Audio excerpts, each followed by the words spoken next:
las armas. Pero también deseo que sea de ánimo, porque cuando usted nace de nuevo, nace para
ganar. Dios no le salva para que viva una vida derrotada. Pablo dijo, mas a Dios gracias, el cual nos lleva siempre en triunfo en Cristo Jesús. El plan de Dios para cada uno de sus hijos es de triunfo y de victoria en nuestras mentes. Quiero destacar 3 puntos en esta batalla por nuestra mente. Primero, las armas de nuestro enemigo. Veamos nuevamente el verso 4, porque las armas de nuestra milicia no son carnales, sino poderosas en Dios para la destrucción de fortalezas. Ahora, ¿quiénes son los participantes en esta guerra? ¿Quién ha declarado la guerra contra su mente, contra su alma? Nuestro enemigo no lo podemos ver física o carnalmente. Busque Efesios 6:12. Porque no tenemos lucha contra carne y sangre, sino contra principados, contra potestades, contra los gobernadores de las tinieblas en las regiones celestes. El diablo se ha ubicado en lugares estratégicos para hacerle la guerra a usted, y cuenta con una multitud de demonios para ese propósito. Son invisibles y están dedicados a la destrucción de su vida mental, dirigidos y bajo la autoridad del príncipe de las tinieblas que es Satanás. ¿Cuál es el trofeo en esta guerra? ¿Cuál es el campo de batalla? Veamos el verso 5. Derribando argumentos y toda altivez que se levanta contra el conocimiento de Dios, y llevando cautivo todo pensamiento a la obediencia a Cristo. Ahí lo tiene. Argumentos, conocimientos, pensamientos, como elementos de esta guerra por la posesión de su mente. Satanás quiere conquistarla para poder controlarle a usted y luchar contra Dios. Hay una diferencia entre su mente y su cerebro. Los psicólogos del comportamiento no reconocen esa diferencia, pero la Biblia ve esa diferencia en forma muy clara. Su mente no es la que piensa, sino su cerebro. Y la relación entre mente y cerebro es la misma que existe entre un guitarrista y su guitarra. El guitarrista utiliza la guitarra para expresarse por medio de la música. Hay una diferencia entre mente y la materia gris de su cerebro. Mente y cerebro son dos cosas separadas. Y tengo que reconocer, para efectos de la ilustración, que aunque todos tenemos guitarritas, algunos tienen mejores guitarras que otros. Quiero decir, tienen mejores cerebros que otros. Ahora escúcheme atentamente. Cuando usted se salva, tiene la mente de Cristo. No significa que su capacidad mental será extraordinaria, sino que tendrá la capacidad de pensar utilizando el cerebro que tiene. El diablo quiere su mente. Y el hecho de que usted tenga la mente de Cristo, el hecho de que usted haya sido salvado, no significa que la guerra se ha terminado para usted. Recuerde que Pablo está escribiendo a los hermanos en la iglesia de Corinto. Sin embargo, el apóstol tiene preocupación espiritual por ellos. Veamos 2 Corintios 11:3. Pero temo que como la serpiente con su astucia engañó a Eva, vuestros sentidos sean de alguna manera extraviados de la sincera fidelidad a Cristo. ¿Qué es lo que está diciendo el apóstol Pablo? Está diciendo que él siente temor de que, así como el diablo en forma sutil engañó a Eva, las mentes de ellos puedan ser corrompidas por Satanás y abandonen la sincera y pura devoción que deben tener a Cristo. El diablo pues quiere corromper su mente y tratará de evitar por todos los medios posibles el que usted tenga la mente de Cristo. Y Pablo está tratando a los hermanos en Corinto como si fueran sus hijos. Mire lo que dice en el verso 2 del capítulo 11, 2 Corintios. Porque os celo con celo de Dios, pues os he desposado con un solo esposo, para presentaros como una virgen pura a Cristo. Ahora, ¿qué significa esto de celo de Dios? Usted sabe, los celos pueden ser buenos o malos. Hay un celo que puede destruir, y hay un celo que protege a aquellos que amamos. Los esposos, por ejemplo, deben ser celosos de tener una devoción pura por su esposa, por sus hijos. Y lo mismo es con las esposas en su devoción hacia su esposo e hijos. El celo protector mutuo es necesario dentro del hogar. Un padre amoroso quiere llevar hasta el altar matrimonial a su hija y entregársela al novio como una virgen pura. El problema en la actualidad es que hay tantos padres que no entienden que su trabajo, su responsabilidad es criar hijas piadosas para entregarlas vírgenes en el altar matrimonial. Ese debe ser el propósito de un padre genuinamente cristiano.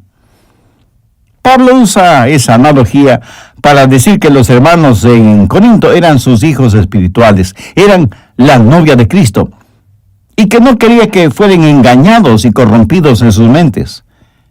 Prácticamente les está diciendo, cuando les presenten las bodas del Cordero, quiero que sean como una virgen casta y pura para el Señor. Tristemente tengo que reconocer que no hay suficiente pureza en las iglesias en nuestros días. Tal parece que las novias han perdido la capacidad de sonrojarse frente a las cosas impuras. La iglesia necesita recobrar la virtud de la pureza. Leí la historia de un hombre que vivió en Londres hace muchos años. Se le conocía simplemente como el señor Betts. Tenía un almacén de música. Un día un hombre vestido con harapos entró en el almacén y le dijo, necesito algo para comer.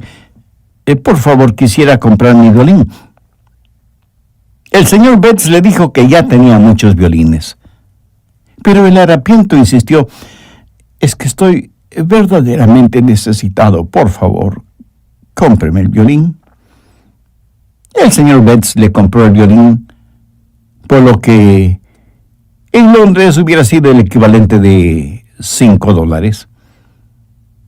El hombre tomó el dinero, lo guardó en sus harapientas ropas y se fue.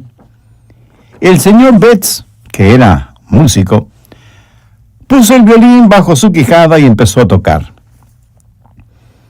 Armoniosas y resonantes notas salieron de ese violín.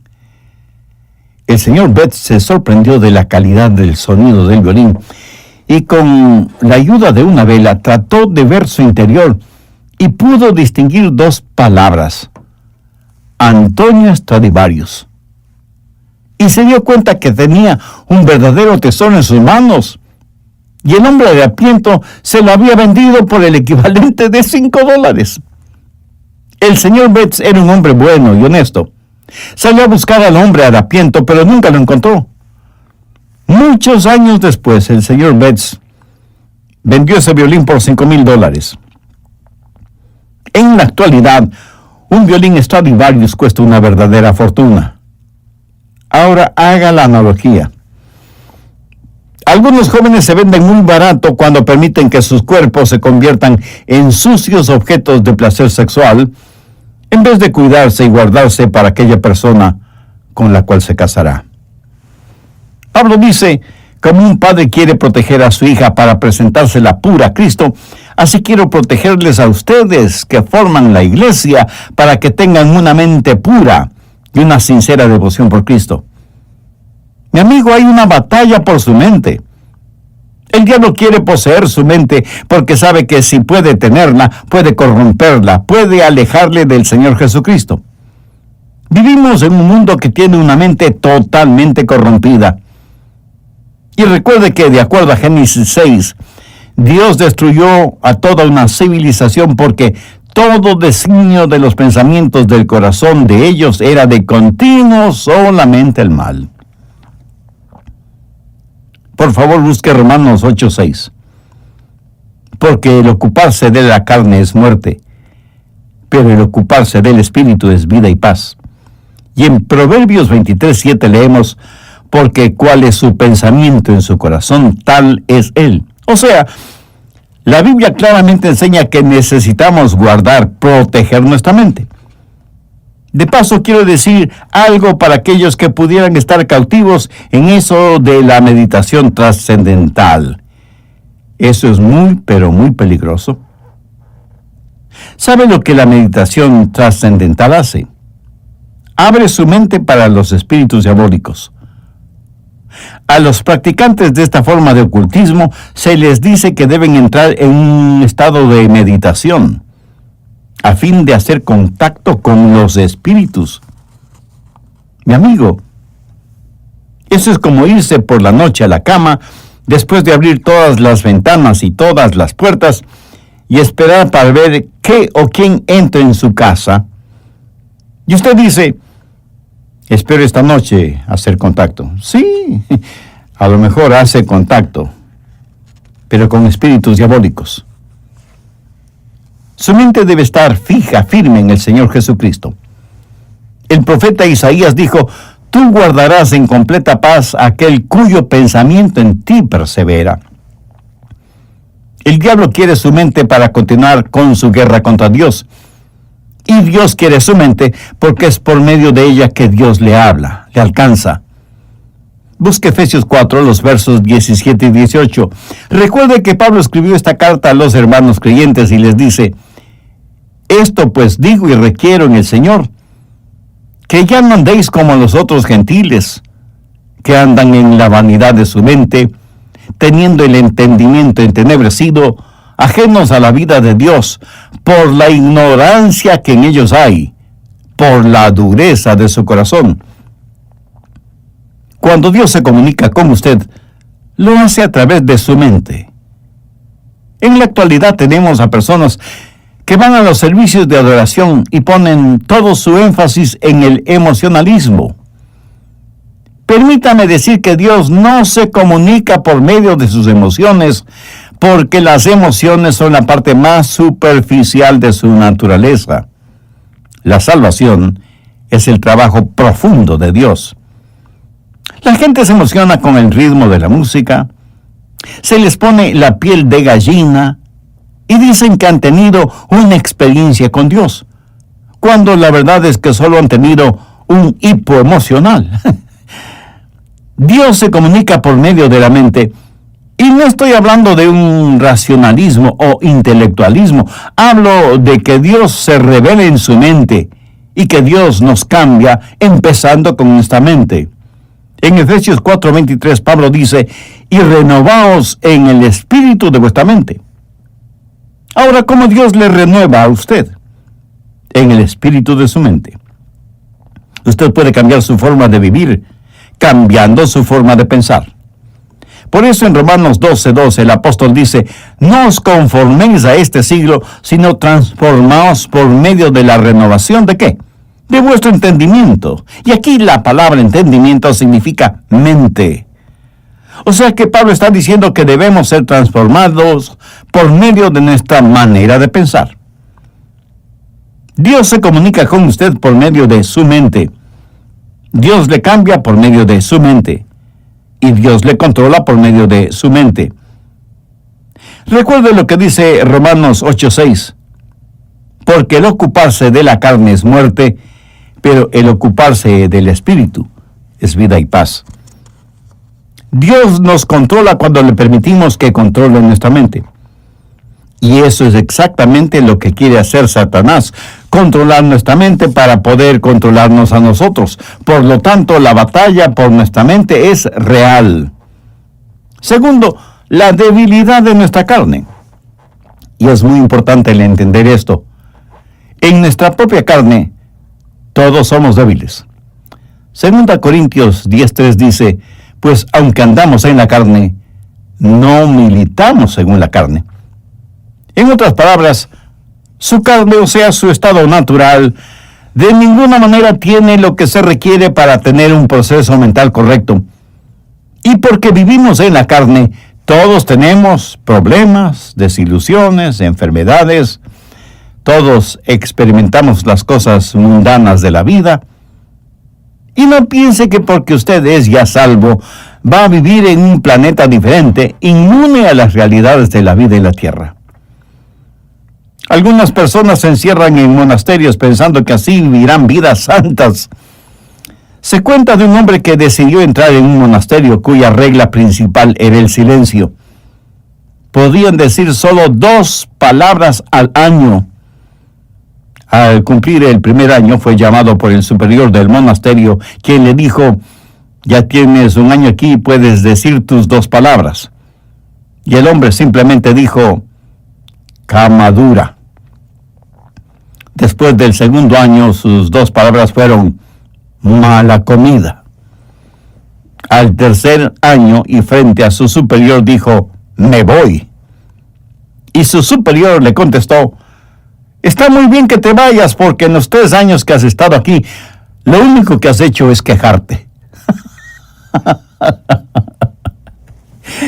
Aunque vivimos en la carne, no batallamos en la carne porque nuestra carne es débil. Y no estamos en guerra contra carne y sangre. Efesios 6, desde el verso 10 dice, por lo tanto, hermanos míos, fortaleceos en el Señor y en el poder de su fuerza. Vestíos de toda la armadura de Dios para que podáis estar firmes contra las acechanzas del diablo, porque no tenemos lucha contra sangre y carne, sino contra principados, contra potestades, contra los gobernadores de las tinieblas de este siglo, contra huestes espirituales de maldad en las regiones celestes. Antes de ser salvo, yo tuve un amigo que era alcohólico y asistió a varios programas para rehabilitarse, pero luego aceptó al Señor Jesucristo como su Salvador. Y esto es lo que él me compartió. Yo asistí a esos programas sin conocer al Señor Jesucristo. Era un borracho consuetudinario. Y de esos programas salí siendo todavía un borracho. Pero ahora tenía educación. ¿Lo ve? La educación no es la respuesta. Pero tampoco la legislación es la respuesta para la mente. Las armas de nuestra guerra no son carnales. ¿Cree usted que las leyes pueden controlar la forma de pensar de los seres humanos? En la actualidad estamos tratando de tener leyes para controlar lo que pensamos. La ley castigará toda manifestación de odio, verbal o físico. Sin embargo, ninguna legislación puede obligarnos a amarnos unos a otros o a odiarnos unos a otros. Las leyes solo pueden restringir la maldad, pero no pueden impulsar la bondad. Así que ni la educación ni la legislación son la respuesta. El medio ambiente tampoco es la respuesta. Pablo dice que las armas de nuestra guerra no son carnales, y la educación, la legislación y el medio ambiente son métodos carnales. Esas son cosas que la gente puede hacer sin el Señor Jesucristo. ¿Cree que si usted tiene un mejor medio ambiente, eso cambiará su manera de pensar? Bueno, solo quiero que recuerde que Adán y Eva se metieron en problemas estando en el jardín del Edén. Y usted no puede pedir mejor medio ambiente que ese, ¿no le parece? Sin embargo, ellos fueron engañados porque Satanás manipuló sus mentes. En una institución mental estaban tratando de determinar si ciertos pacientes estaban listos para ser dados de alta. Los pusieron en un cuarto, abrieron las llaves del lavabo hasta que el agua se desbordó, les dieron unos trapeadores y les dijeron que debían limpiar el cuarto. Si ellos empezaban a usar los trapeadores sin cerrar las llaves del agua, no estaban listos para ser dados de alta. ¿Sabe que eso es lo que estamos haciendo en nuestra sociedad? Estamos tratando de limpiarla sin cerrar el flujo de agua. El problema está en nuestra mente, porque como pensamos, así somos. Y es de la mente, del corazón, que salen los actos de nuestra vida. En Lucas 6:45 leemos: el hombre bueno del buen tesoro de su corazón saca lo bueno, y el hombre malo del mal tesoro de su corazón saca lo malo, porque de la abundancia del corazón habla la boca. Tercero, las armas de nuestra batalla. 2 Corintios 10:4, porque las armas de nuestra milicia no son carnales, sino poderosas en Dios para destrucción de fortalezas. En los días de Pablo había una batalla. En un extremo estaba Pablo, y en el otro extremo el Imperio Romano. El Imperio Romano había estado en existencia por 700 años, y tenía privilegio y poder. Tenía sus legiones romanas, una poderosa fuerza naval, el Senado romano, la ley romana, y parecía que toda la maldad del imperio estaba atrincherada en Corinto, en las mentes y corazones de la gente. Todo esto en contra de Pablo, pequeño judío, pero con un corazón lleno de Jesús, declarando la guerra a toda esa maldad. ¿Quién ganaría esa pelea? Pablo. ¿Cómo? No con armas carnales. Pablo habla de fortalezas en el verso 4 y se refiere a armas que tácitamente son poderosas en Dios para la destrucción de fortalezas. Las murallas de esas fortalezas iban a ser derrumbadas. ¿Qué clase de resistencia hubo en los corazones y mentes de los corintios entonces y en la actualidad en nosotros? Arrogancia, ignorancia, desesperación. Todas estas son fortalezas de maldad. Y dentro de cada fortaleza, los demonios trabajan en la mente en forma muy organizada, movilizando los ejércitos infernales para hacer más fuerte la resistencia. Sin embargo, Pablo dice que esas murallas se desmoronarán. Y en el verso 5 menciona cosas muy importantes: derribando argumentos y toda altivez que se levanta contra el conocimiento de Dios, y llevando cautivo todo pensamiento a la obediencia a Cristo. Aquí está esa fortaleza con sus altas torres, y Pablo penetrará esa fortaleza para alcanzar a quienes están adentro. Pero durante ese proceso, Pablo dice que tendrá que destruir esa fortaleza. Ahora, ¿de qué está hablando el apóstol? No está hablando de inteligencia, sino de intelectualismo, de sofisticación mental. Pablo sabe que dentro de esas fortalezas hay personas que están cautivas, y él iba a capturar a esos cautivos para traer todo pensamiento cautivo que estaba secuestrado por Satanás a la libertad de la obediencia a Cristo. Y él no iba a pelear confiando en su fortaleza física, que no la tenía, ni en armas carnales convencionales, que son inefectivas en esta clase de guerra, sino que declara, porque las armas de nuestra milicia no son carnales, sino poderosas en Dios para la destrucción de fortalezas. Pablo dice, las armas de nuestra milicia. ¿Y cuáles son esas armas? En primer lugar, la soberanía de su comandante. Mire lo que dice en el verso 7. Miráis las cosas según la apariencia. Si alguno está persuadido de sí mismo que es de Cristo, esto también piense de sí mismo, que como Él es de Cristo, así también nosotros somos de Cristo. En otras palabras, Pablo dice que pertenecemos a Cristo. Él es nuestro comandante supremo. En Potsdam, durante la guerra, los japoneses le dijeron a Inglaterra y a los Estados Unidos que no se rendirían. Los aliados le dijeron a Japón, si no se rinden, les eliminaremos, les haremos desaparecer, iremos contra ustedes con fuerza devastadora. Los japoneses dijeron, pelearemos contra ustedes. Las fuerzas aliadas bombardearon Hiroshima y Nagasaki con las primeras bombas atómicas utilizadas en la guerra. Los japoneses se rindieron después de que prácticamente casi fueron borrados de sobre la faz de la tierra. Satanás ha estado tratando de hacer hasta lo imposible para ganar esta guerra que tiene contra Dios. Cuando el Señor Jesucristo murió en el Calvario, fue como si hubiera dejado caer una bomba atómica sobre el diablo. Jesús dijo, ahora es el juicio de este mundo, ahora el príncipe de este siglo será echado afuera.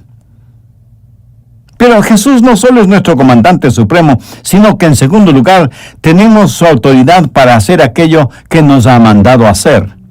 En el verso 8 Pablo dice, porque aunque me gloría algo más todavía de vuestra autoridad, la cual el Señor nos dio para edificación y no para vuestra destrucción, no me avergonzaré. Aquí el apóstol está hablando de autoridad. ¿Pero qué es autoridad? Es el derecho legal de actuar en representación de otra persona. Jesús, quien ganó la guerra, nos ha dado ese poder legal. David, con su pequeña onda y Dios, se enfrentó al gigante Goliat y lo mató. Yo, francamente, preferiría tener una pequeña onda y la ayuda de Dios que la espada de Goliat sin Dios. Jesús nos da esa autoridad. Anote al margen Lucas 10, los versos 19 y 20, que registran las siguientes palabras del Señor Jesús. He aquí os doy potestad de hollar serpientes y escorpiones, y sobre toda fuerza del enemigo, y nada os dañará. Pero no os regocijéis de que los espíritus se os sujeten, sino regocijaos de que vuestros nombres están escritos en los cielos. Jesús dice que como hijos suyos tenemos poder, tenemos autoridad sobre todas las huestes diabólicas, pero que no debemos envanecernos ni regocijarnos por eso. No debemos ser orgullosos de tener esa autoridad, sino que nuestro gozo verdadero debe ser el saber que nuestros nombres están escritos en los cielos. Escúcheme, no es cuánto sabe usted sobre el diablo lo que le libera. Es su conocimiento del Señor Jesucristo lo que le dará la verdadera libertad. No hemos sido llamados a ser creyentes cazadores de fantasmas espirituales. La Biblia dice que debemos resistir al diablo, no que debemos cazarle. Así que no solo tenemos que entender, en primer lugar, que tenemos un soberano que es nuestro comandante, y en segundo lugar, que tenemos su autoridad para llevar a cabo sus órdenes, y en tercer lugar, que hay la certeza de nuestro valor, de nuestro coraje, de nuestra osadía espiritual. Veamos una vez más 2 Corintios 10, los versos del 8 al 11. Porque aunque me gloríe algo más todavía de vuestra autoridad, la cual el Señor nos dio para edificación. Decían que Pablo siempre estaba escribiendo cartas duras y fuertes, pero que cuando él estaba presente, tenía más bien un carácter débil. Decían, el león no es tan feroz como lo pintan. Y Pablo tiene que asegurarles que tanto como era fuerte y duro en sus cartas, lo mismo sería en forma personal cuando estuviera entre ellos. Pero les dice algo más, que pertenecía a Cristo y que Cristo había ya ganado las batallas por él, que Cristo mismo le había dado autoridad y que debido a esas circunstancias tenía el valor y el poder para ganar esta batalla de la mente.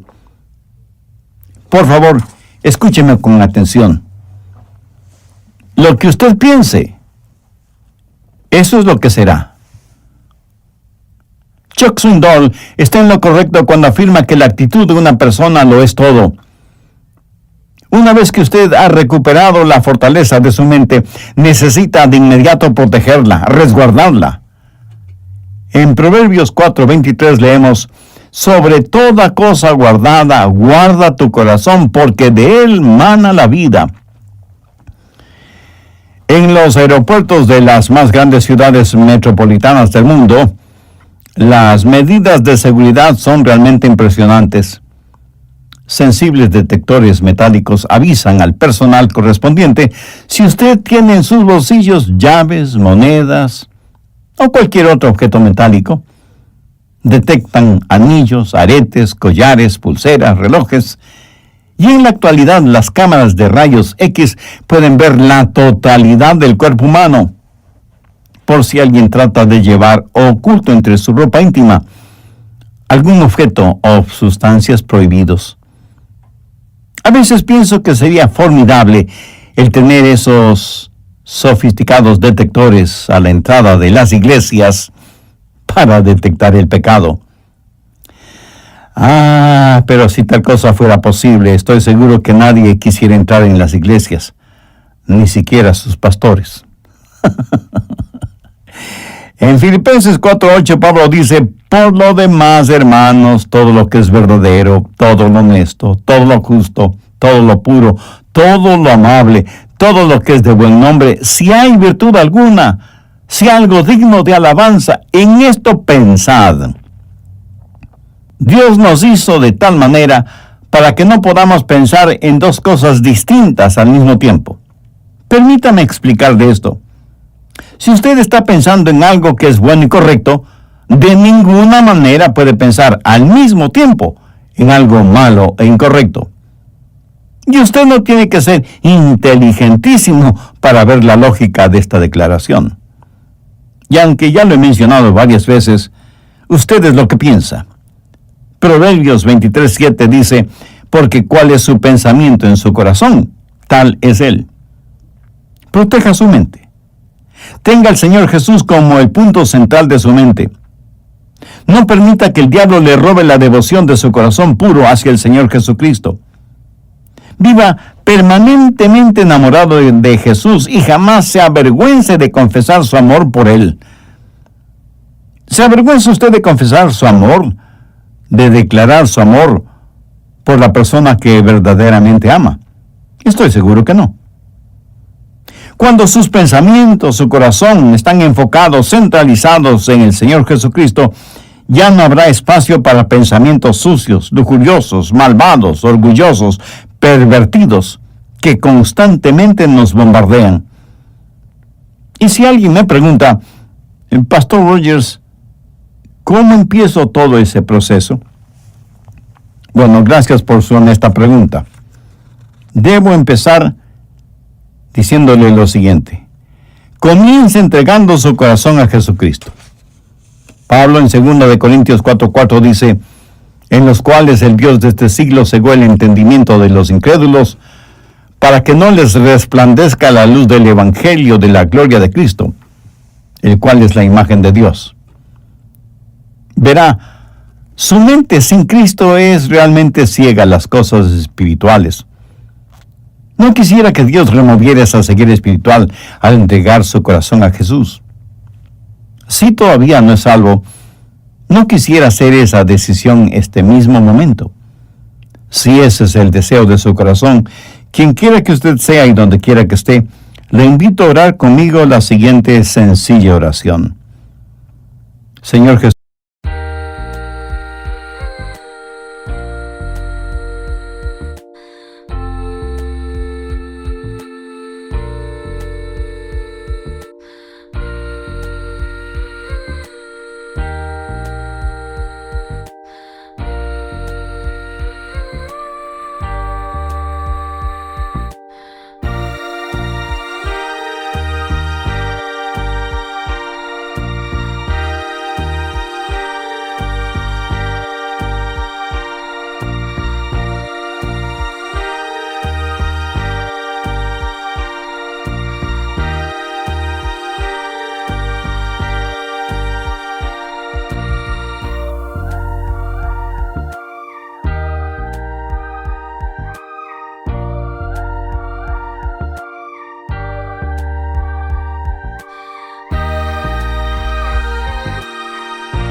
el cielo por cada pecador que se arrepiente.